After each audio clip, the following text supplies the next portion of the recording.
CM டிராஃபியில் நமக்கு silambam event வந்திருக்கு, எல்லாருக்கும் தெரியும், பார்த்துருப்பீங்க. ரொம்ப பெருமைப்படக்கூடிய ஒரு விஷயம்.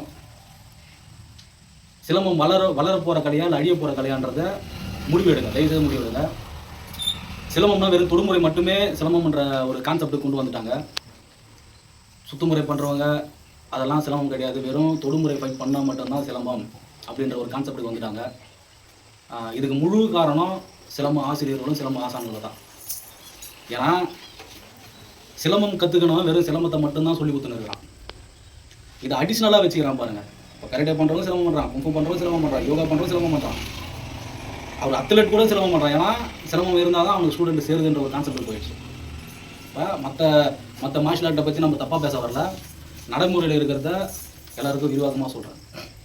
இப்போ சிலம்பம் பண்ணாக்கா சிலம்பம் மட்டும்தான் நாங்கள் தொட்டு துணியும் பண்ணின்னு இருக்கிறோம். ஏன்னா அதுலேயே நிறைய விஷயம் இருக்குது. அதை கற்றுக்கிட்டு இன்னும் அடுத்த கட்டத்துக்கு போகிறது எங்களுக்கு முடியலைன்றதை விட சரியான ஆசான்கள்கிட்ட போனாக்கா நிறையா இதை மாதிரி ஏமாற்றுக்காரங்கள் வர்றதுனால அவங்க நம்மளுக்கிட்ட சேர்க்க மாட்டாங்க. ஒன்று சரி, அது முடிஞ்சு போச்சு. மற்ற மார்ஷியல் ஆர்ட்டை போய் இப்போ ரன்னிங் இருக்குது, கபடி இருக்குது, மார்ஷியல் ஆர்ட் வரும், ரன்னிங் இருக்குது, கபடி இருக்குது, சைக்கிளிங் இருக்குது, ஹேச்சரி இருக்குது, ஷூட்டிங் இருக்குது, எல்லாமே கொண்டு வந்திருக்காங்க. ஆனால் எல்லாமே இப்போ கடைசியாக இப்போ மல்லர்கம் எடுத்துகிட்டு வந்திருக்காங்க. 2 ஈவெண்ட்டு, ரோப்பு, போல். அவங்களோட விளையாட்டும் கரெக்டாக ஷெடியூலில் கரெக்டாக பண்ணியிருக்காங்க. அவங்க வந்து பிரிச்சுலாம் பண்ணல. சிலம்பம் மட்டும்தான் தொடுமுறை மட்டுமே சிலம்பம்ன்ற ஒரு கான்செப்ட் கொண்டு போயிட்டு கேவலப்படுத்தி வச்சுருக்கீங்க.